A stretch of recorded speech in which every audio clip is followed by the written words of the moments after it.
What is going on, everybody? Garrett back here. Welcome to a pretty cool stream we got going on tonight. Let me know who is in the house. We got a returning guest tonight that people have been asking about. So I'm killing two birds with one stone here. If you haven't seen the thumbnail, we have really some two special guests that are going to talk about something very special that is coming out very, very soon. And guys, let me know who is in the house first. I will say what's up to the chat, and then I'm going to bring them in to talk about what we're going to talk about today. I see a lot of people jumping in already. Let me scroll through really, really quick and see who we got in the house. Adrian James, what is going on? Corey Henry, how are you, man? Welcome, welcome. Don Morton, what is up, man? Afro Whale, welcome back. Here comes the show is right. And Tanis, what is going on? Mel, My Killer Podcast, 1/3 of the Rad Pack. Yo, what's up, everybody? Don't forget to kill that like button for these rad peeps. I agree. Go to that like button. Hit that like now. My cousin Vinny, what is going on? Yes, Antonis, we're going to talk a little documentary, and I'll get to that in 1 second. Carlos, what is going on, man? I saw you. Where you at? There you are, Carlos. Welcome in. Welcome, welcome. Trailer Park Slasher, what is going on? Jay Flesher, what's up, man? Hey, thanks for popping in, dude. James Downing, what is up? Hey, man, I hear you. Tower of Snakes breakdown is still the most badass breakdown ever, 18 Vision style. Stuntman Mark, what is going on? Jim Martin, how are you? Horror Collector 87, what is going on? Thank you, guys. This is going to be a good one. This is different, right? I usually do Rad Company and stuff like that. This is something different tonight, and it's kind of perfect timing, so I definitely wanted to get this in. Wild Wrangler, how are you doing? 1000 Meter Films, what's up? KB, what is up, my man? All right, so really quick, before we bring them in, you guys know I love documentaries, especially horror documentaries. There's always some good ones coming out here and there, but this one is extra special because it's not only for the fans, but it's by the fans. And we're talking everybody's favorite Little Nightmare on Elm Street and Freddy Krueger. So we've got some Fred heads in the house here that are going to talk about this documentary coming out. And I don't know if you guys have heard about it, but it's been been working on for quite a while, and it's finally going to be able to get our hands on it. So what I'm going to do really quick, and we can go to the chat as we go, but I'm going to bring two ladies in right now that actually worked on this thing. And one of them. All right, I'm bringing in Diandra. What is up, kid? Hey, piggies. How's it going? Welcome back. I'm happy to be back. And we have another special guest, too. We got Paige coming in, who actually is the creator and director of this whole Fred Heads documentary. So, Paige, welcome to the show. Thank you guys so much for having me. I'm so excited. I have a cold, so I apologize if I cough. All good. This is going to be a fun time, guys. I see a lot more people chiming in over here. Roundhouse kick the like button, says Cody. Yeah, man, for sure. So welcome back again.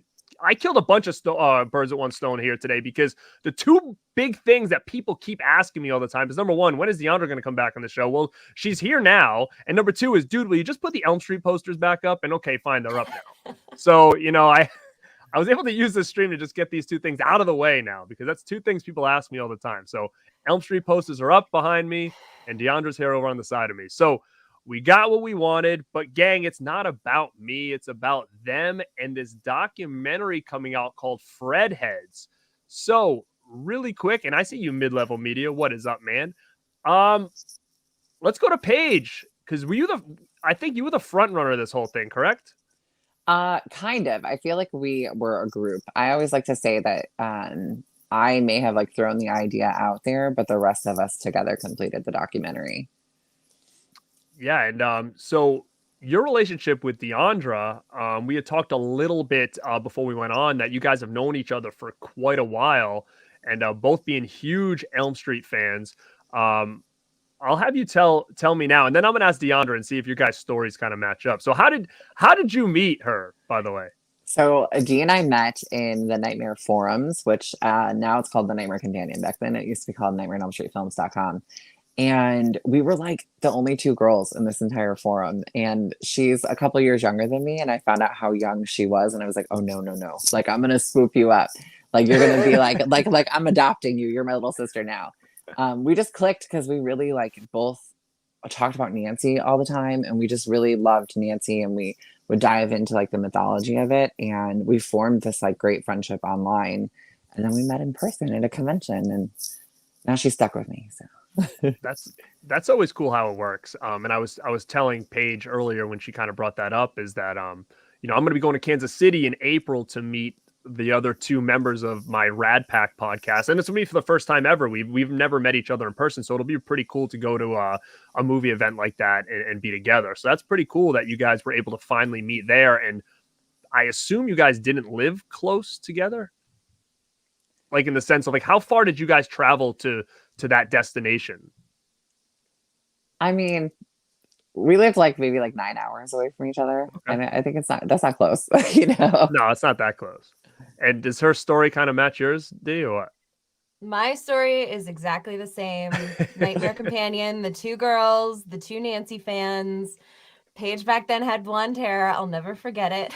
And she is, in fact, not only one of my oldest friends, not like old as an age, but, like long time, but one of, I would say, my first friend in the horror community. Absolutely. Wow. Because we started, I want to say I joined in probably February of 2007, that forum. It says when you go on it, like when it was established. And I think that was it. And I didn't get on Facebook until December of 2009. So during those 2 years, I was just on the forums in DeviantArt, and I had known Paige throughout that entire duration. So and then we met at Chicago Days of the Dead in 2012. And it was a far drive, but it was worth it. It was a great con. Yeah. Now, was that an Elm Street convention that kind of brought you guys to that one? Is that kind of what made you guys say, hey, if we're going to do this, we're going to do it now? Yeah, there were quite a few. Yeah, it was Paige's first time meeting Heather, which was big. It was big. There's a funny story in the documentary, so I can't tell it, but but it was pretty funny. This is the doll Paige gave me at that con when I first met her. She's got it displayed back there. I love it. She's so good. I try to keep her front and center because not only is she the best Nancy doll out there, but it's also very sentimental. She's made from a Power Ranger doll. So I love that like Nancy is also a Power Ranger. So I love that.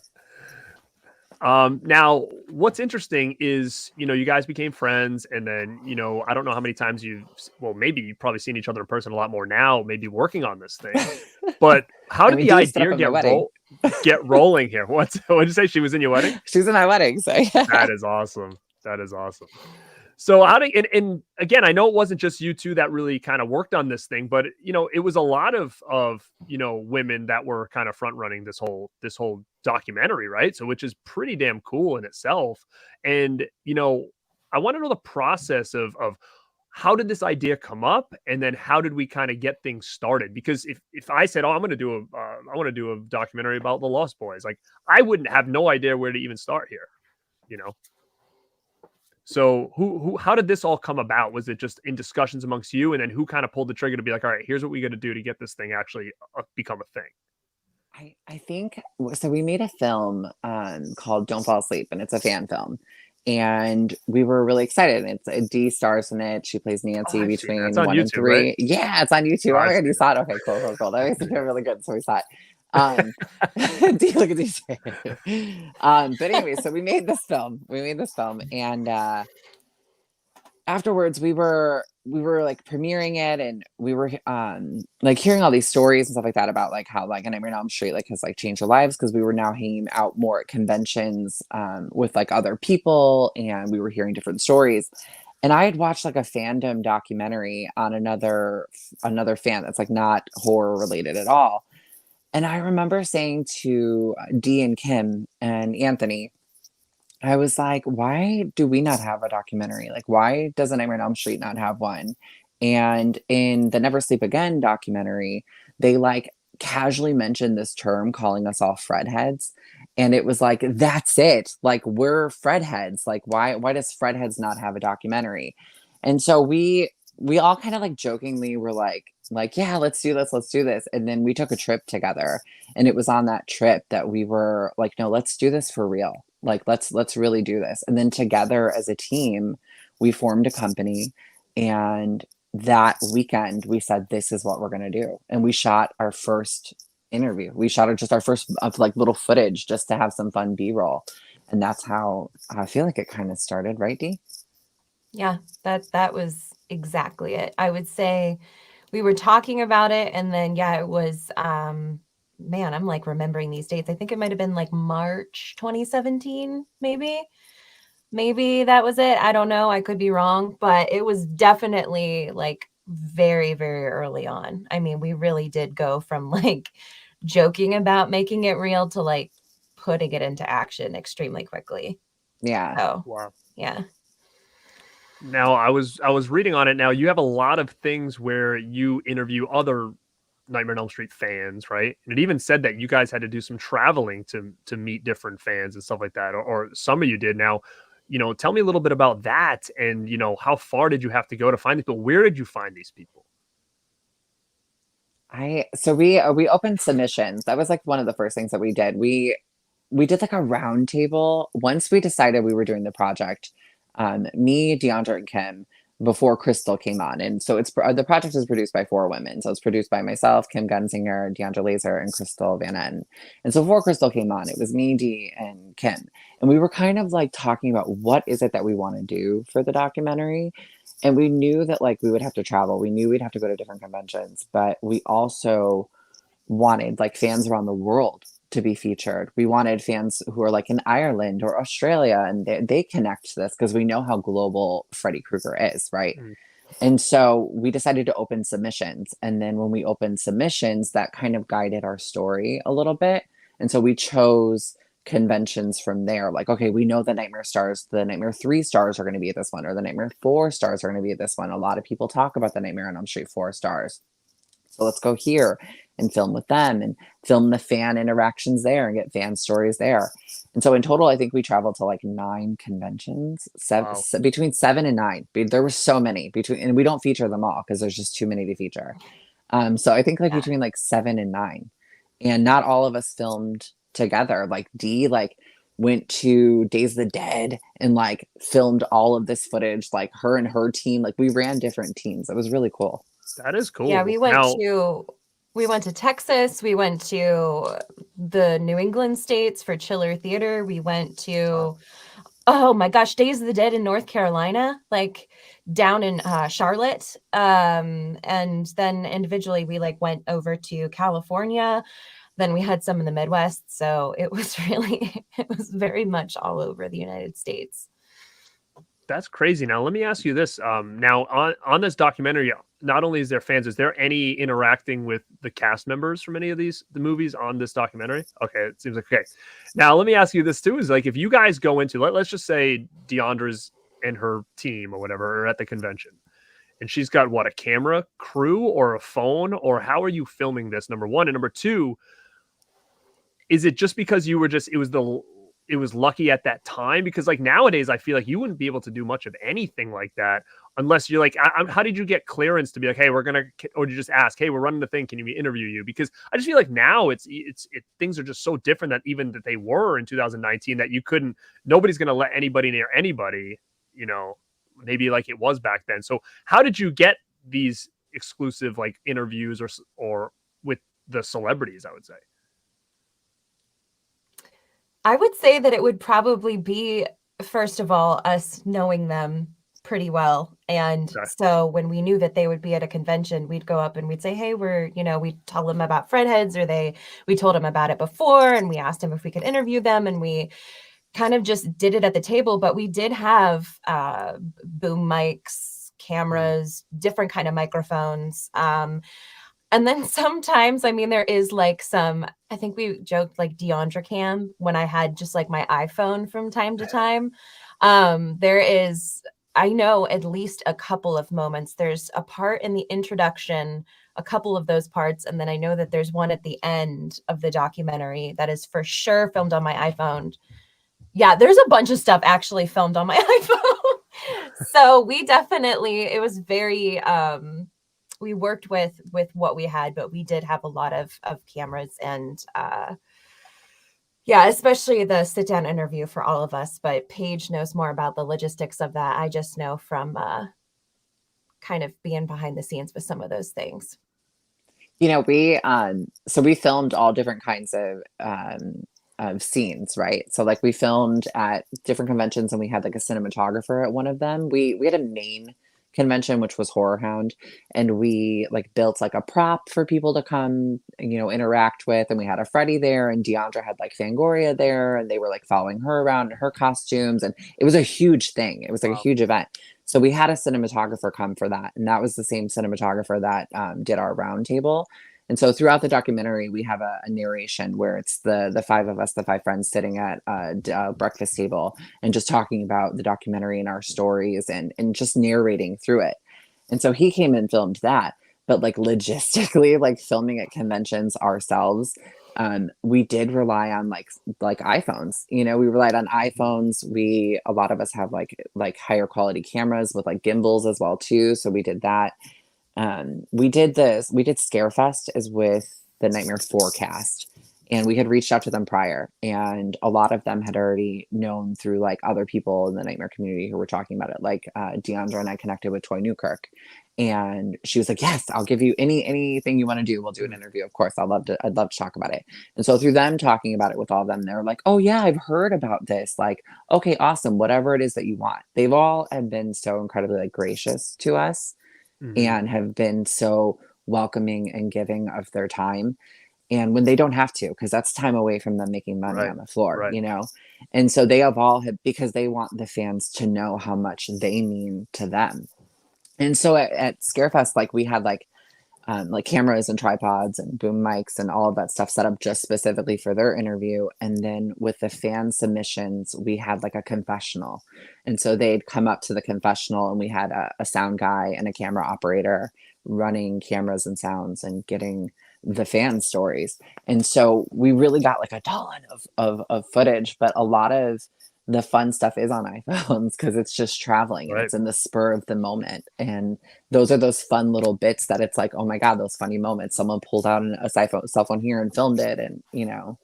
I think the way that you can tell, there's one of my favorite parts of the documentary, which was very spontaneous, which we get into in the middle of the documentary. So I'm not going to spoil it. But it's funny how those things happen, because one of the people from this moment came to our premiere. And so you can see us filming, and we're all filming different people, different angles. So you could see like our gimbals, whatever camera we're using. I mean, you get like the behind the scenes look. And yeah, it's very, very cool. We very much break the fourth wall in this documentary. Like there's no fourth wall. We just blew it up and like blew past it.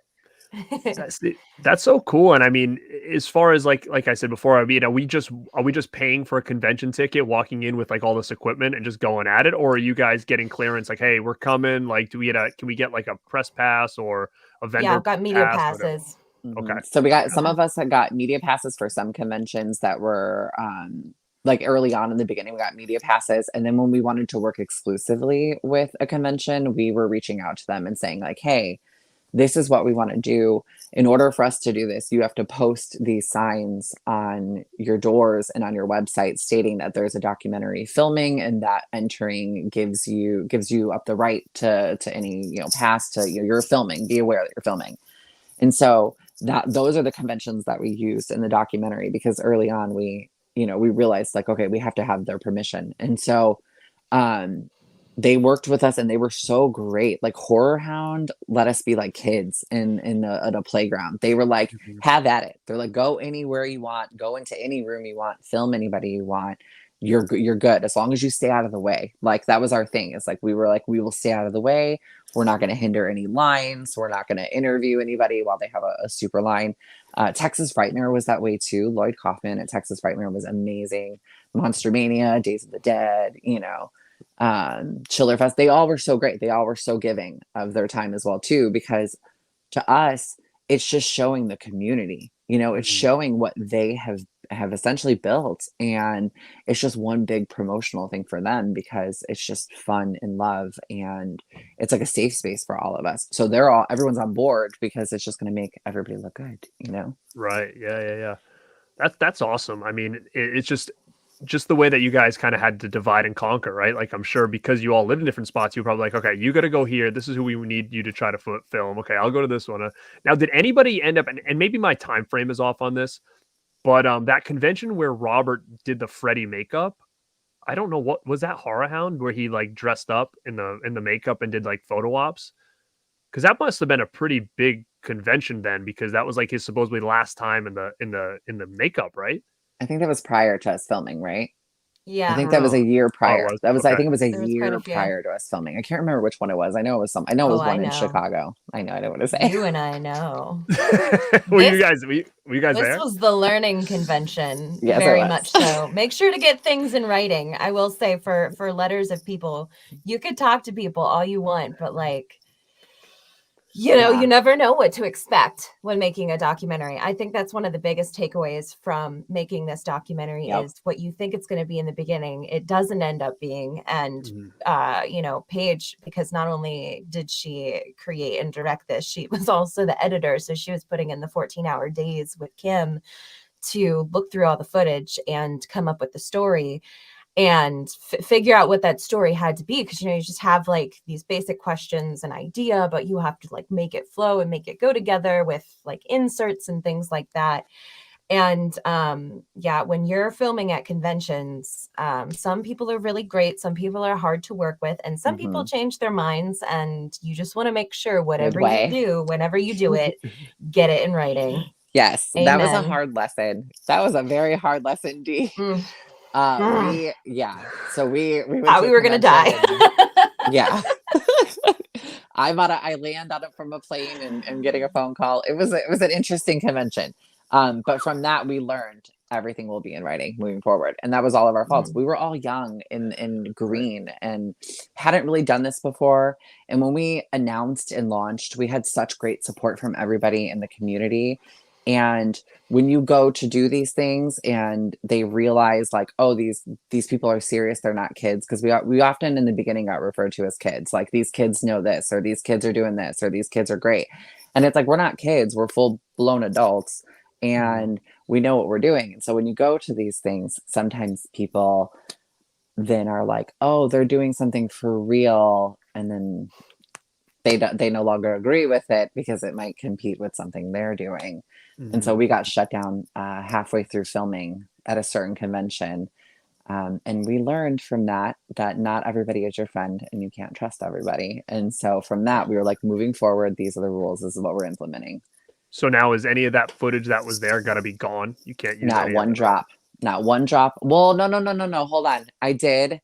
Outside a little bit. There's a Yeah. little bit. So outside of they pushed. I was gone. I came to film one day. We had permission, all that stuff. I came to film, and then I flew out back to DC. And the next day, the stuff that they were filming, that is not in the documentary, because that's then when they got shut down and kicked out. And so to make up for that, I said anything that was shot the day before, if we need it, we'll use it for B-roll. And so we just used like the outside perimeter stuff. We couldn't film inside the convention, is what they said. So it was a hurdle. Right. It was a hurdle. I mean, Learning you know, lesson. but at the same time, like as much as nobody's going to ever see that or know about it except for you guys, I mean, that in itself could be a mini documentary, right? Like Yeah. the heartaches or the disappointments of trying to do this, right? And I just think that for you guys is a good story, I guess, in a sense too. But I love it. Now I saw somebody chime in here on the chat earlier about like budget or anything on this. Like, did you guys have any kind of like, to do this whole thing, any kind of budget you needed to work with, or was it just kind of let's see what we can get and when we put it all together we'll figure it out then? Like, because at the time you guys were just doing it yourself, like nobody was financing you, right? Right. So here's the thing. So this is your budget on a film. Throw it away. Because like whatever you set it for, it's going to be even more. We initially went out and said that we weren't going to have a budget on this, that we were going to do an Indiegogo crowdfunding campaign, and whatever we get from that, that's our budget. Because a lot of us knew like we had like connections and stuff. We weren't going to have to spend a ton of money. Cut to 6 years later, and I'm 25,000 in. My business partner is about 15 to 20,000 in. The other members are several thousands in. The other producers are several thousands in. It's expensive. And if you think you have enough money, you need to double it. That's the biggest advice that I always am telling everybody now when it comes to film and making documentaries, because things are expensive, like attorneys and copyrights. Copyrights are a huge thing. Right. Attorneys and music rights, and travel was a huge thing for us. I think travel was probably the most expensive thing, because every month and a half we're on an airplane, and it's not just one person who's on an airplane, it's 12 people, sometimes plus a significant other. And so the traveling, the cars, all that stuff, it adds up. And then I had to buy a new computer to edit, and that was $5,000 in itself. So Yeah. No, that's what I was going to ask too about the travel. Like, for instance, like, were a lot of you doing a lot of this on your dime, or was it like if people were going, they were expecting for someone like you, like, hey, can you reimburse me for my ticket? Like, was everybody just kind of doing it like, hey, I'll travel here and I'm gonna deal with the cost, and because I want this thing to Yep. come out, right? So, which is good. Nobody's coming to you and being like, you didn't pay me to go there, right. which is good that you guys were all kind of in the same mindset of, okay, we want to do this, we're gonna have to lose a little bit of money here to get to the footage that we want to get. And it's what makes us actual producers, by investing in Mhm, things mhm. like that to make the documentary happen.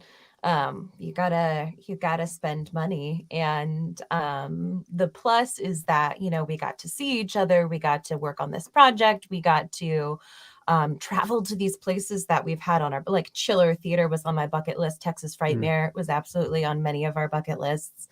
So that was nice. But yeah, I mean, the planes, the food, the lodging, all of that, the entries to the different conventions, depending, kind of what we did, or like who we brought with us. Yeah, it could really add up fast. Oh yeah. Studio time for the round table. We had to rent a space for 3 days, and we rented that like for full. I slept in the space. That's how I was like, I'm not gonna get a hotel. We're here for 3 days. I'm just gonna stay in this filming space. Right. And so we had to rent a studio space for 3 days. We had to have a whole crew for that, like lighting system, sound, everything. And so it adds up. Yeah, I mean, I agree here with Cody that the respect to doing this, because like I said, like even like little things that you're the idea of like, let's just film and do this, and maybe people will interview us and we'll put it together on a DVD. Like you're not even thinking, and maybe you did, but like maybe what's first on your head isn't like, okay, shit, we better get lawyers here, because things like music and things like copyrights, or what would happen if someone's shown that didn't want to be shown, like what are the legal actions here, like could they sue us for showing them on camera? Like there is so much that I think a lot of people don't think about until all of a sudden they're like, oh wait, this could be a problem, right? So it's cool to see that you guys like had to really dive deep into that. Now, is it because you had experience doing things that you knew certain the legalities of things you needed to make sure were done here?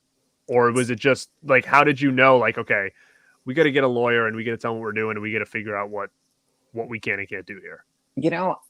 The four of us, I say, can rule the world. I always say, because between the four of us, I feel like we each hit one area of like knowledge of like what we can do. And if there's ever a question, we bring it to like the four of us. We're like a round table. So we bring it to like us, like, hey, maybe we might need to do this. Does anybody know anyone, or does anybody know of the process? And if we don't, then we kind of have like a network outside of us that we ask for help. We have a lot of friends who have made documentaries and who have made other films, particularly the Scream Queen, Mark Patton documentary. Mm-hmm. We're really good friends with Roman and Tyler, who are the directors and editors of that. And so when we launched, they hit me up and they were like, hey, any advice you need, anything that you need for the process, any help you need, like we're here. We're also incredibly good friends with Mike Perez, who does all the huge documentaries. Like he just did the Pennywise documentary. Yep. I was his DP on the Angela documentary, and same thing. He's like always told us like, anything you guys need, any advice you need, anything you need, just let me know. And so when we started and we announced, we were kind of just like, what is it? What do you think that we're going to need? And they had a lot of issues with copyright and stuff on Scream Queen. And so they were like, that's where all of your money is going to go. So just be prepared. They're like, prep it and get it ready and get a good attorney. And so we started halfway through the project looking for an attorney. And then our friend Jonathan Barkin, he recommended an attorney for us because he's using her on his documentary. And she was incredibly knowledgeable and went through everything. And we thought we were great. And then she's like, nope, you got to blur this. You got to do that. You got to do that. I had to figure out how to blur the Elm Street, the numbers on Genesee Avenue. I had to learn how to blur all the numbers behind Diandra and Mai's head. I had to learn I had to blur like half of certain stuff with like when me and Diandra are talking in the documentary, there's a pinball machine or a game or something behind us. And like, we couldn't get clearance for the name. And so we had to like blur that as well. But all of that stuff you're not expecting. And then you get an attorney and they're the ones who help really guide you through and walk you through everything. They've walked us through all like the legalities of music copyrights and all of that stuff. That's wild. And that was one of the big things too, is early on, I was talking to somebody who'd worked on Never Sleep Again. And this was like one of the very early conversations that we had. And we were a little bit nervous. And this is what I think also got us getting the ball rolling on some of how we handled referencing the Elm Street franchise in the documentary, which is very clever, very funny, and very cool. And kudos to Paige and Kim for that. But they were like, we all are going to have to came up with that. You guys are going to have to deal with Warner Brothers, and they are one of the most difficult and possessive film production studios to work with and to do anything with at all. And so we were like, great, this is going to be great. So, yeah. But you know, we were able to figure ways around probably what would have been some of the more difficult routes. But you know, when you are working with certain studios, it's nice to have some of that knowledge that you can kind of start thinking about. But yeah, like Paige said, you just don't know what it's going to be. It could be the tiniest, most minute detail that wouldn't seem like a big deal. So it is important to know somebody who is able to put you in a safe spot so you don't have too much to worry about. Yeah, no, I mean, it's just, again, the more we talk about it, the more like how in detail and in depth this kind of stuff is, the more I'm shocked in the sense that like, I'm just totally blown away and respect everything that you ladies have done, because it's just a lot of back work. And I know that like you guys have other things going on, right? So, you know, to be able to put that time into this. And I know that another thing is this has been ongoing just to at least get a release of this for quite a while. It's not like you guys just got done filming it last year and it's ready to come out. Like, this has been a long time coming. And I kind of felt that way. And correct me if I'm wrong, is with the Scream Queen one with Mark Patton. Like, I feel like that was being promoted for years before it ever saw the light of day. And is that kind of the same boat? Like that was done a long time ago, and then it like was fine, because I remember waiting for it for so long. I think I got the Nancy one that was filmed at like Monster Mania in Connecticut, because I was there and they were filming it there. And I remember when that came out, and then Mark Patton shortly after was like, mine's coming out. But then I feel like it was a long time after the Nancy one that had actually surfaced. Yeah, it was a very, very long time. I would say, I don't even know when they announced it, but I remember the first time we saw them filming was at Horror Hound Indianapolis in 2015. And then it came out for screenings in 2019. And then the release shortly after. So yeah, it took them a long time because they too went through just a lot of some of those battles. And one of the big things that you learn on documentaries is when you work with people, and I think anybody who makes movies or has projects or has a band will know that when you have a bunch of people together, there's going to be people that you're going to butt heads with. There's going to be people who are not so great. There's going to be people who are going to start changing in roles, people who leave, people who come on. And that can slow it down as well. But then with like certain kinds of travel, that really adds to it. So yeah, Roman and Tyler were really, really great to have as consultants, because they had gone through some of the growing pains that we'd been experiencing, and they were able to guide us through it. But yeah, it was certainly a learning lesson, and it's hard to believe. Like, I remember when I was, living somewhere else a very long time ago with much different hair-ish, and to where we are now, being people like finally being able to release it to everybody, because it is a long process. And I think one thing that makes our documentary so unique is that we did travel everywhere. We did cover a time span. We did try to feature fans, and we did just a lot of stuff. And I think a lot of documentaries, when they're well budgeted, or people have it as their full-time job, or if it's a lot of people in a studio, that it can be a little bit more expedited. But when it comes to documentaries like this, it's a different experience. And I think that's one of the many things that makes this special. And I'm not saying this as just like somebody who's a part of it. I'm saying this as like a Fred head. Just, I love watching it because it's just so all encompassing of everything that it means to be a Nightmare on Elm Street fan, just in every little facet. So, yeah, it's very cool. Yeah, definitely. And I know you had brought up earlier that the reason you guys kind of thought about the Fred Heads idea was from the Never Sleep Again documentary, which is probably, I think, my all-time favorite documentary. Like, I mean, I have the the other one, the Friday 13th. I think it's good, but for some reason, I don't know. Like, I don't know why I found the Elm Street one a little bit more entertaining. But this could also be used as a nice companion piece to that, in a sense. And what I was thinking is, I know that the DVD is about to come out for Fred Heads. And guys, if you're interested in this, I posted the link on Amazon in the description of this video that you guys can click and pre-order this thing. So mine's pre-ordered already right now. There it is right there. So I have mine pre-ordered. They have theirs, obviously.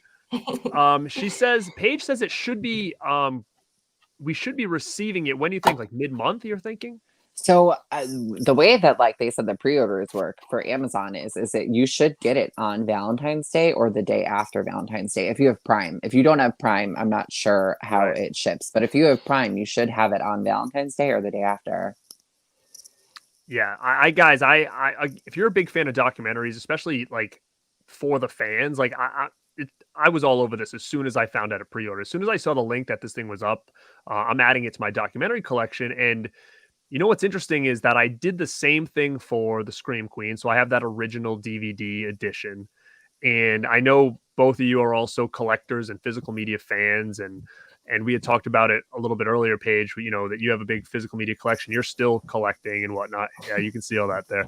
And, what's wild, and especially because you guys do have contacts with the Scream Queen crew over there, I don't know how or why or what, but I had the DVD and I was like, cool, like this is it. I got this here. And then all of a sudden, a label partnered up with Vinegar Syndrome and released like this such kick-ass like Blu-ray with this fancy slipcover and all this fancy exactly right. Yep. And I'm looking at my DVD and I'm like, wow, look at the treatment this thing got. So of course I had to get that too. It was just like a big upgrade from the DVD that I had.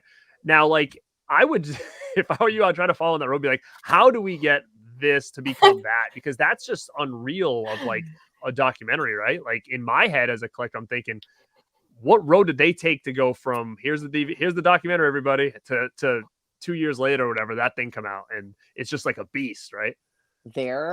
Roman and Tyler are very, very smart people. They are very talented, and we look up to them. They're great friends to have. And we are just incredibly proud of them. Like that packaging alone is what made me want to buy it. Again, I already have it. I supported the crowdfunder, right, and me too. And I wanted to buy it. I love what they're doing with their marketing, even and the vinyl too. That's what I have say. They over work here. with show the vinyl, even like the. Oh, it's in my wall. I have it too. Somewhere. Totally pull it out. We have everything displayed, so like I can't like move it. Right. But their vinyl is really cool, and they had it in like lime green and like bright pink. And their whole marketing is really good. And so we're hoping that our distribution company takes note. They are planning on releasing, from what we've been told, they are going to release a Blu-ray, and they're going to eventually release it like streaming as well. But we hope when they release the Blu-ray, we potentially might have some more bonus features for it. Yeah. And currently our DVD has a half hour of bonus features, but we have hours and hours and hours of footage that we can compile and have started to compile. And so we think that might be more enticing that's one of the tips that they gave us, is to hold on to all of your bonus features and don't give them away right away, because then you can use it as a bargaining chip to Sure. say, let's release the Blu-ray. Here, we have 10 more things that you can put on the Blu-ray now. So now, are you guys, is it kind of out of your hands at this point, or do you mhm. still have direct contact with them to be like, hey, here's an idea we had. What do you guys think about this? Like, do you have any say going forward with like what happens next to this documentary? Legally, no. Legally, we don't have a say in what happens. So if they were to say tomorrow, like, we're going to put it here, or we're going to stop selling it, or we're going to do this, that's up to them, because they own it. They own it for the next 7 years. But the thing about our distribution company is they're super cool. So they are like, pick up the phone, call us. If you have an idea, if you want to show it at this screening, just hit us up and let us know. Like, hey, we're having a screening. Maybe we can send you some promotional stuff. Like, they're really, really cool. And it's why we're with them, is because they're very much focused on making this their baby. We're on the same distribution company as Skinamarink. And so I was just going to say that. yeah. So like, so Yeah. Bayview Entertainment is who owns us.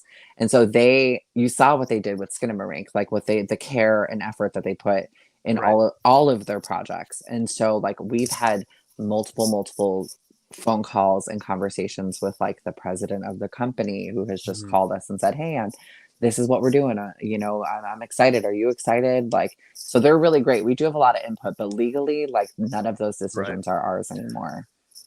It's wild because, being in the physical media game itself, and I been in it a long time, and I see like what people are doing and other companies are doing. And what's so funny is it's almost like the more you pretty this thing up in different ways, the more people want it, right? Like, there's companies now that are putting out like shot on video garbage, but like they're like, hey, that comes with a slipcover, it comes with a poster, it comes with 2 pins, and everybody's like, oh, I need that, right? Like, and it's not really even a good movie, but because it looks so good, it's presented so well that people want to jump all over it. So even like we were talking about, the marketing for Scream Queen has been huge, because again, I got like a poster that Matt Ryan Tobin drew and Mark Patton signed it. It's like of the artwork of that's on the cover of the DVD, and it's like, man, like they had that. And I still feel like I see something else recently, like it's coming out again, like another version's coming out soon or something like that. And it's just wild to see like how much they're doing with this documentary, and like multiple avenues of like,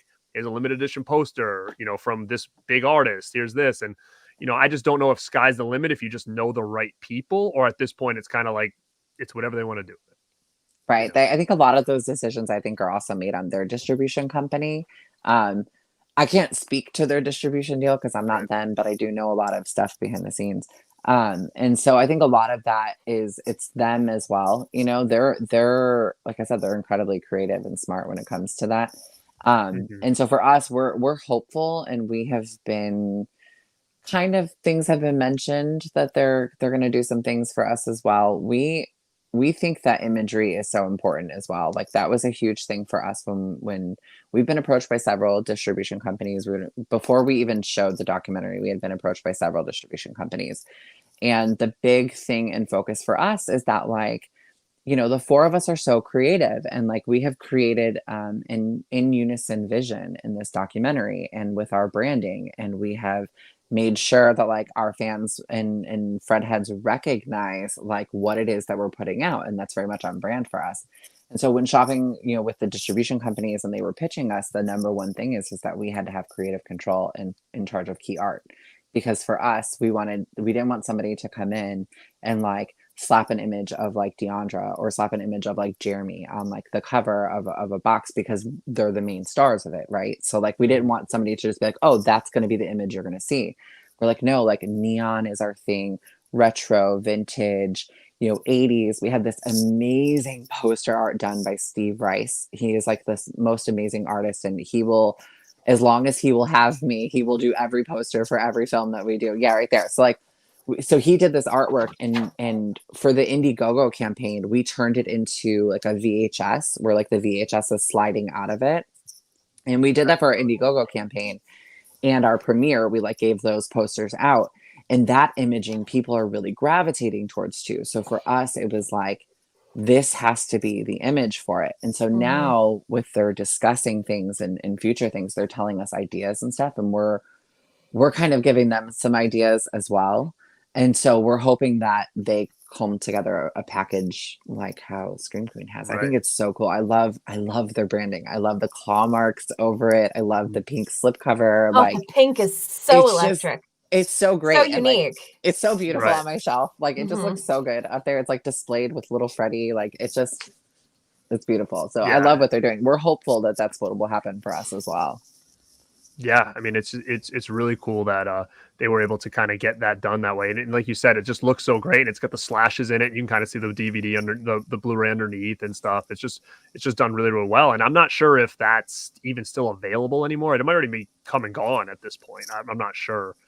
But yeah, definitely cool. And like I said, I mean, the sky's the limit in a sense. But like you said, your hands are kind of tied in some aspects. But you know, if we know the horror community, the more you give them, you know, or pretty something up, the more that they're going to gravitate towards it. And I think, you know, horror fans like horror documentaries, especially ones that they feel like they're kind of a part of, you know, so when they watch it, and because I mean, I watched the other one. What's the other one? The Deadites one, that it's almost like a Hail to the fans Deadites. of, Yeah.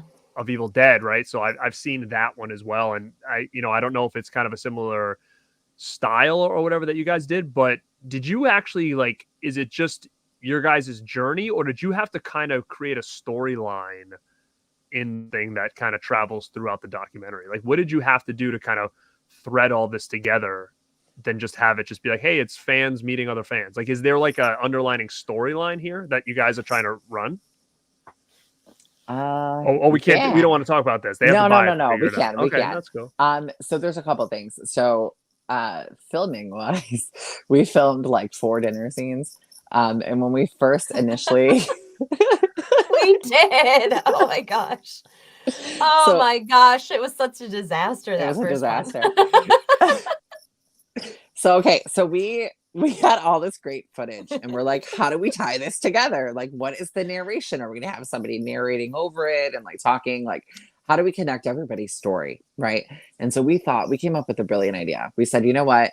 We're gonna have a dinner with friends and we're gonna talk about our lives and our stories, and that'll be intertwined in it. And so we filmed our first dinner and it was scripted and it was hilarious. It was, Jeremy is off in another room in the hotel pretending to call Kim, and he's like, I just landed. He's like, I'll be there soon. And Kim's like, yeah, Jeremy. It was so fake. It was so horrible. And we got the footage and we were like, absolutely not. And so we're like, we need to do this different. We need to do it more natural. And so we filmed another dinner and there were too many people involved. And so we cut the whole film together first. And we were like, okay, we're just going to forget about the dinner and we're just going to cut the film together. We're going to cut the people's stories together and cut the pockets of things. And then we watched like a little bit of it and we said, okay, we're ready to really do this dinner. And let's do this the real way. Let's just hire a crew, rent a space, just the 5 of us, nobody else, no people walking in backgrounds, no cats meowing, no, none of this stuff. So we rented a space and then everybody was given 25 minutes. So each of us were given 25, the 5 of us were given 25 minutes to share their story of how they were affected by A Nightmare on Elm Street and essentially connecting the dots of how we all met. And so we are in the documentary talking about how we came together as friends, as a friend group, and talking about how our lives were so impacted by A Nightmare on Elm Street, but also then talking about the community and meeting other Fredheads and talking about other friends and connecting. And in between that's then when you're seeing all the fan footage and you're seeing all of the fans' stories, because they're then connecting and tying back to what we're saying. And the running theme is survival. And so we got all this footage in and we thought people were going to send stuff of their collections. We thought people were going to send their tattoos. We thought people were going to send like I built this Nightmare on Elm Street house or whatever it is that they're doing, that all of us fans do, right? But we didn't get that. What we got was people who were saying they watched this documentary and learned how to survive and learned how to cope because of it. And a lot of them related to the heroes and the heroines of the film and not so much Freddy. And so the joke is that it's like, how did this serial killer who killed children become this inspiration and hope for so many people. Right. And it's like, when you watch our documentary, we hope it really like explains it and flushes it out. And my favorite part of this documentary is we get about an hour and 15 minutes into it and it like flips. And when it flips from then on out, it's my favorite. The whole thing's my favorite, but when in that moment, because then it just kind of feels like you're kind of getting the message a little bit. It's leading up, you're having a lot of fun, you're laughing, you're crying in some stories. And then that halfway mark hits and it starts to be like a realization of like, okay, this is what the Nightmare on Elm Street series really encompasses for the fandom. And it's interesting too, because I think somewhere someone had posted about Fred Heads coming out, and there was a comment that was like, "Oh, I don't want to see like a documentary about a bunch of fanboys just, whimpering about how much they love this franchise." And that's not what this really is. It's not us. It like Paige said, it's not going through the collections like, oh man, I love this, is so great. It's much deeper. And when we premiered this documentary, there were people who were also in the documentary who came up to us and were like, man, I didn't know why I loved A Nightmare on Elm Street, really. But then I watched this and I realized just how deep it goes and why it's important to me and the impact that it's had, not just in, being a huge part of my life and me being able to meet people from it, but also how I am able to use it as a tool. And it was just interesting to see people who had already been in this space and talked about how much they love it come to this realization that it's so much deeper. It's not just a bunch of babbling fans about, that they love this franchise, which is okay too, because, we love to babble, but it is, I think, a lesson in the importance of film, the importance of fandom, the importance of fandom community, the importance of encouraging the people that you know and love or don't know and love, but encouraging people to express themselves and go out and find people like them, and the importance of finding people like you, because a lot of people have felt alone. Thankfully, Paige and I and knowing you, Garrett, here we are on the internet, but Right. so long ago everybody thought they were alone. And even me, back in the earlier days of the internet, I thought it was just me. I mean, it's always been me. But here we are, and there's so many deeper themes in this that I think psychologists will also find fascinating. That's just like a perfect way to kind of wrap it all up. And I've talked about this before, like doing the YouTube thing. Like I was always in the horror community, right? But I was always kind of collecting my stuff in the back burner, listening to podcasts, in message boards, not really super active, kind of seeing what was going on in there. I was telling Paige earlier, that's kind of how I found you, Diandra, a long, long time ago. But I don't even know, like, I don't remember how or why, but I just remember it was like, she looks like Nancy and she likes fitness. All right, cool. Like that's kind of like all I remember in my head, right? Because that's it. But like I was always around, and and talking to her too about getting equipment for even to do this show, and all of a sudden it's now like, wow, I've got all this equipment. Like, what more can I do here? And that's kind of happened with me with the pandemic, like being a fitness coach, and now and then transferring a lot of my stuff online. I bought all this equipment, and then it was like YouTube was always something I wanted to do for so long, but I always kind of found a reason. I'm like, oh, why it wasn't a good time. And then finally you're locked in the house for 12 weeks with this equipment. And I'm like, okay, now's a perfect time. And that's really when I started doing it. And man, it's like, it's almost like this is what I needed, because now my friend groups that I was hanging out with all the time, like everybody's got their own lives now. And, they kind of fell out of certain things that we were all into. And I was always felt like I was kind of like, I was just different. Like this is the kind of stuff I like. And, normal guys my age, like even neighbors and stuff. Hey, do you want to hang out? Like, what are we going to talk about? Like sports and drink beer. Like, that's not me. I'll talk about wrestling and horror movies and stuff like that. Right. But to them, that might be like, why that weird. But being in this community and finding other like-minded people, you're like, oh my God, there's so many people out there that are like exactly like me, maybe just not in this area here. And it's so cool to be able to, meet them in the chat or collaborate with them and talk about different things. And it's just super cool, in general. And I think that the whole community, like you said, is I think most people, really have each other's back and all this other stuff. And I'm really excited for this documentary. Like, I can't even tell you guys. And that's why I wanted to have you on, is because it's just right up my alley with the things I like to watch. Well, thank you for having us on. It's been No. so much fun. I hope you enjoy it. I hope everybody else enjoys it. We could not have done this without the community and done this without the fans and the Fredheads and every single person who was incredibly vulnerable with sharing their story. We're forever indebted to them, because to us, this is a huge love letter to the Nightmare on Elm Street community. And a lot of what you're saying, we're excited because we think you're going to like it, because you're going to for sure not feel alone when you're watching this documentary. And like Dee said, we had people at our premiere who stood up and said, I feel seen for the first time in my life. And so that, like, to us, that's the greatest gift.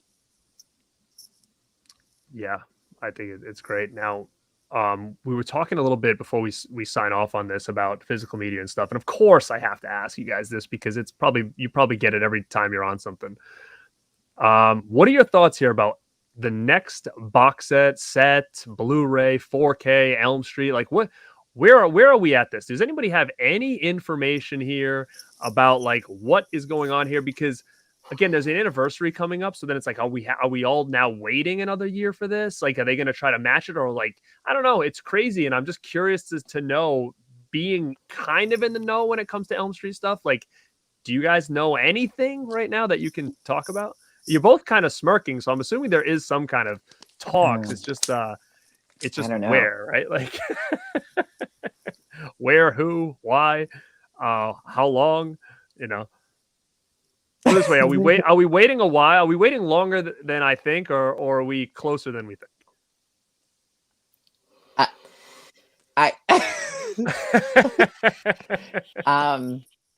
Yeah. I don't know. I feel like there's potential in the near future. I will say I have not heard, and I've heard more news about the potential for a new Elm Street installment than I have for a Blu-ray 4K set. Which is good. I mean, I'll take anything, honestly. Just give me scraps. Right. I'm good. I'm like a little raccoon hiding in the trash, like, and so I haven't heard about that, but definitely between Warner Brothers just trying to do all these different licensing deals with bringing out Freddy's Nightmares, or giving away their property to collaborate with coffee companies. I mean, it's just like Warner knows that they absolutely have to cash in on this slasher phase that's going on right now, which I hope it never dies, because honestly, I'm living for it. But they're trying. I think their biggest hurdle is the fact that the Craven estate owns domestic rights. And, so they're probably like, what are we going to do? How can we come to some kind of agreement? And I think there's just a big legal battle that we really don't know about. Right. And that's kind of what we've heard on the back end from some people, is that they're in talks, but there's just some legal discussions that are happening right now as far as moving forward at all. But yeah, I've definitely heard more about, the next Elm Street film than I have about a 4K set, but everybody wants it. I want it. I want to put it back there. It'd be nice and shiny, right. And I'll look at it often. It'll be weird for, everybody else, but not for me. Yeah, I mean, it's it's unfortunate, just because, and again, like you said, if things are stuck up in legal, then obviously like Friday the 13th was having that issue for years, and they're finally kind of out of it now. But what just sucks is that they're just sitting there watching all these other franchises like the Halloweens and now Friday the 13th getting all this publicity, and they're just sitting back and be like, why aren't we part of this? You know what I mean? And that's kind of where it hurts, because you don't want it to be too far too late or anything like that, where all of a sudden now everybody's like, oh, we're not interested in this stuff anymore. We're on to the next thing, right? Like, I feel like now is the time that they get to step in. But like you said, only time's going to tell. I just didn't know if you guys did anything, but the fans are keeping it alive. And that's the good thing. Definitely. Is that even like with the Scream Queen doc, like I Am Nancy, Never Sleep Again, like those are all produced by fans. And so even though some of them are obviously in the franchise, they're all fans. And so the fans are keeping alive. Even like Dylan's new Nightmare that's coming out. Like, how cool is that a fan film is going to have Dylan in it and actually have Nico Hughes in it? And so I think that I hope that they see that like there's a resurgence in love for Freddie, and I hope that they realize that like, okay, now it's time. Like, we want a video game. Like, I think that we need like a Dream Warriors video game where you create your own Dream We Warrior. do. Everybody comes back with their voice actors and the characters, and like, oh you my create your own gosh. Dream Warrior, and so you get I'd be plopped taking in a whole with week everybody for else PTO. around. I'd be like, Right. see ya. Like, why is that not being explored? Like, we're getting a Killer Clowns Marauder space game. Don't get me wrong, I love Killer Clowns, but like, we're getting a Killer Clowns game. Why are we not getting a Dream Warriors game? You know? I totally agree. I'm get not Robert Englund back. That's right. That's right. He would do it. He would do that. You know what I mean? Like friggin' Kane Hodder now. He's like Leatherface now. He's grabbing all the gigs. You know what I mean? Like, he knows. But it's wild because I'm not too much of a gamer much anymore. But I was so hooked on that Friday the 13th game. Like, I was playing it every night with a bunch of people. You know, and then all of a sudden there was no more updates, and it just became a bummer. Everybody stopped playing. And I'm just waiting for something like that. I'm hoping Texas Chainsaw kind of gives me the same feel. I did buy the Evil Dead one, but for some reason I just haven't really dove into it like I did with Friday. Friday I was all in, and I would love to see some kind of Elm Street game or something like that. That would be so killer. I'd never even seen the Friday the 13th movies until after the game came out. I was playing the game so much, I was like, wait, I gotta watch the movies now. I gotta watch them now. And so that game was so good. Oh my God, so good. I'm actually like, a part of me like wants to continue to play it, but it's just, it's tough because there's just no updates and not many people playing anymore, but it's still super fun. And it was simplistic enough that I think made it even funner because you felt like you were really like in the movie, like going to the different, cabins and teaming up with the campers. It was cool.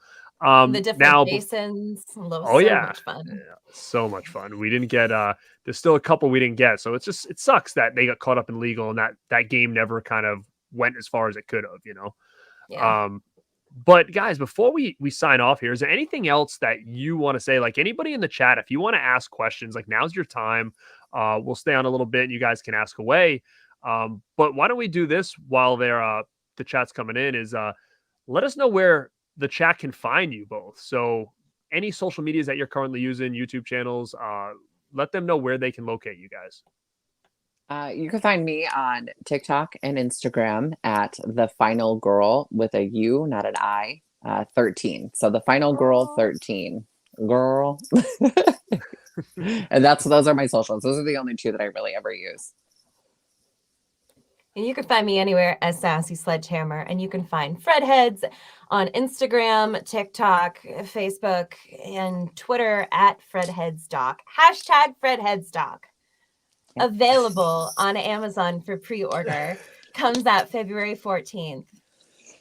That's perfect. You want me to full screen you? You can do it again. Yeah. Hold on. I'm not that great at the full screen. How do I do the full screen? Anyways? I don't even know how to do it. I can't do it. I think you have to take me out for a second. I'm just kidding. No, just leave it. Ready? Oh wait. Fredheads Doc, available on Amazon. You'll get it February 14th or sometime around there. Perfect. Look at that. That was nice. That was nice. Thanks, and guys, the link for the Amazon for the pre-order is in the description link of this video. So go pre-order that thing. Like I said, mine is already pre-ordered. I can't wait to check it out. Definitely thank you, ladies, for coming on tonight and talking about this, because I know you're kind of making rounds and just getting people hyped up for the release of this thing. And you guys should be very proud of everything that you've done. And, I'm excited that you were able to, find time to come on here and talk about it with the people who watch my show. So thank you, girls. Thank you. Always a pleasure, Garrett. Always. Thanks for having us. You're welcome. Let me see this. Just thanking you. Thank you. I don't see anybody throwing questions. Sure. But yeah, everybody's saying bye. They loved the show. Anything, Diandra, anything on your channel coming up soon that people can go check out? Yeah, I have my weekly lives, and we're working on our next Snacks and Screams. And we actually have like a ton of videos that we filmed over a period of time that we are getting into editing and putting out.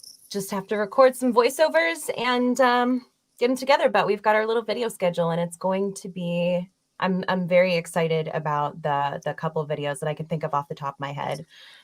One is a really, really cool interview, and nobody has really interviewed this person, which I'm surprised, but he has got some heck of a lot of great stories. Nice. I can't wait to see who it is. So So do you have exciting. timetables on all this stuff? Because we know how it is. Editing is brutal. You never know, right? Yeah. I don't. Yeah. It is. But That's the hardest part. Yeah. And then I do have some news coming out tomorrow for another project that I'm working on, which also happens to be a documentary. Oh, you're going to drop that news tomorrow? Yes. So you said? Well, I guess I could say it. Can we do an exclusive right now? I mean, Exclusive. technically yes, our videos will come out over the next 2 months. And then the exclusive is that it's a documentary called Kinder Trauma.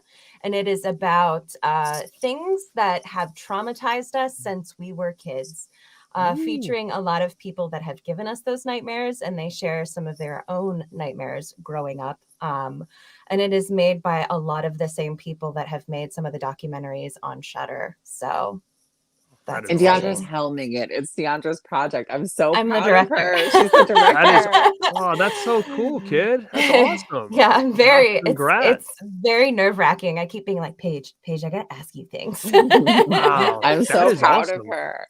But yes, That is so we're cool. very excited about that. It's something that I really like, because being, a Disney fan, that was one of the first things that scared me were the Disney movies.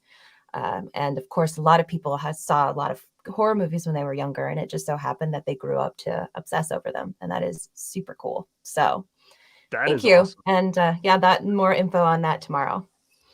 Wow. So guys, you heard it here first. So thank you so much for dropping that exclusive right now. But before we go, Lepke Vision Phil, oh no, who was it? Dude Who Loves Movies just dropped the $5 super chat. So got the documentary on pre-order. Very excited. Can't wait. Hope you guys having great success. Thank you so much. Thank you so much. Thank you. But yeah, Diandra, that's awesome, kid. Congrats. I'm super excited to hear about it. I love that kind of stuff too. I posted, I think, something today about, when you get those memories of certain things that scared you as a kid and you're kind of like, why did this scare me? But it did, right? I posted a video of the Brady Bunch when they went to Hawaii today.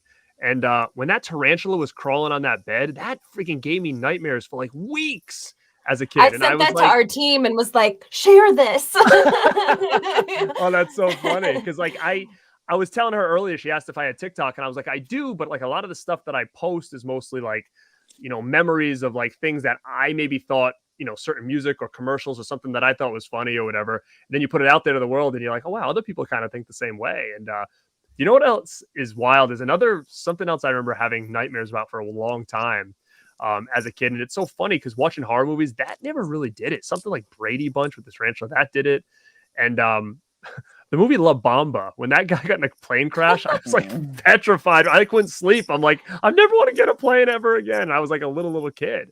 But like, why did that traumatize me so much? Because I had never seen someone die in a plane crash before until I saw that movie. But just kind of a weird thing. Now, I'm sure you guys probably talk about weird things like that too, that, for whatever reason traumatized you, as a kid, right? Yeah. There's a couple of interviews. There's one interview that somebody had shared that even just, that they start talking, like connecting it to religion and, some people, depending on where they grew up, like how different cultures look at like scary stories, and then, touching on like the grim fairy tales, and just all those things that start when you're a kid and stay with you into your adulthood. And then kind of how that evolves or how that affects you is very, very cool. Yeah, I love it. And I'm sure you all have, and people in the chat probably have certain things that petrified them as a kid or whatever, and really had no reason to understand why. I think it has to do with people's ages, but I don't know if you ladies remember something that really had a lot of freaky stuff in it when we were kids was there was an Alice in Wonderland like made for TV movie like back in like, the 80s. Jabberwocky. You know that one? Oh yeah, my God, right? the Jabberwocky scene in the that mirror. Thing is like nightmare fuel all day. That thing has got so many things. Like I used to watch it as a kid all the time, and like the Jabberwocky was so scary. The baby pig. The pig and then the lady that turned into the goat, like that turned into like the lamb, whatever.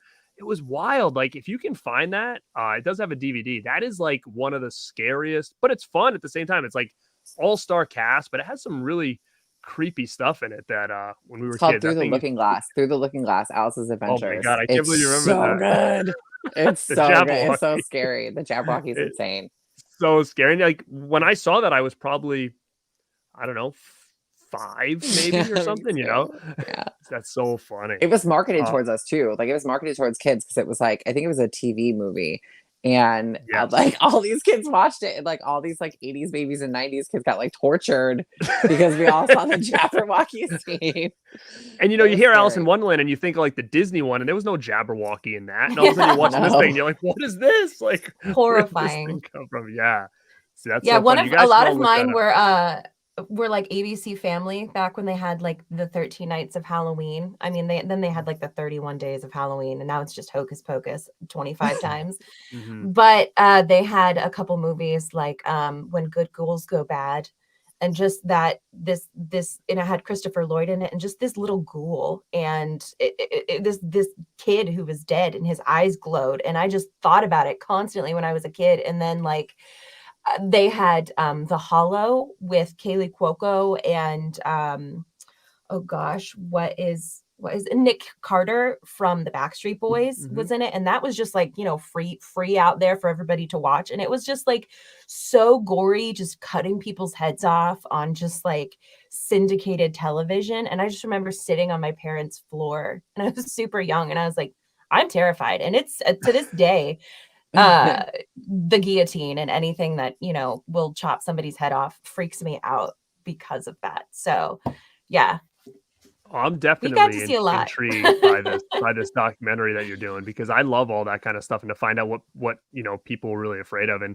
there's some crazy stuff out there when you search the internet and even type in like, you know, scary 80s commercials. Like the 80s didn't care. Like some of the commercials and stuff that were out there, you look at it now and you're like they're don't go with strangers, that seeing kids get like abducted and stuff like that. Like it was just like nothing.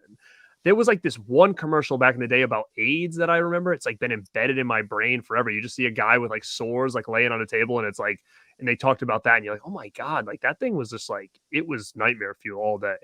Some of the stuff they just used to put on TV like that for, you know, anybody to see. It's wild. And I'm curious to see like people's stories on like what things really, you know, bother them. I love that kind of stuff. There's a So lot of people who mention A Nightmare on Elm Street. I will say I that. bet. I bet. I know a ton of people that still have nightmares about Freddy Krueger. I don't know if you're one, but I do know a lot of people that are like, he's always been in my nightmares, always. We hang out, But you know. And if I have a nightmare, I'm like, Freddy, get him. You know? yeah, you're on his good side now, so he just helps you out. But ladies, thank you again so much for coming on, guys. This is the two of the men. What is it? 2 of the 4, or was there Mhm. just a whole crew of people involved for this documentary coming out called Fredheads? There's a whole So crew. We got 13 people on our team. We're Wow. very fortunate, but it is produced by 4 women, and we're very proud of that. So, and I was very lucky to get 2 of them on here now, and I hope you the most success with this. And you know, I'm going to keep my eye out. Like I said, I want to see that Vinegar Syndrome produced edition with this crazy neon slip and all that stuff. That's what I'm going to be waiting to see. But I'll definitely touch base with both of you once I get it and let you guys know what I think of it. perfect. So, Thank you. gang, guys, if you're checking this out live or on the replay, like I said before, check out the description box and pre-order this thing, Fredheads. It's on Amazon now. And thank you, ladies, so much for hanging out. And this is Garrett at Born to Be Rad. And like always, stay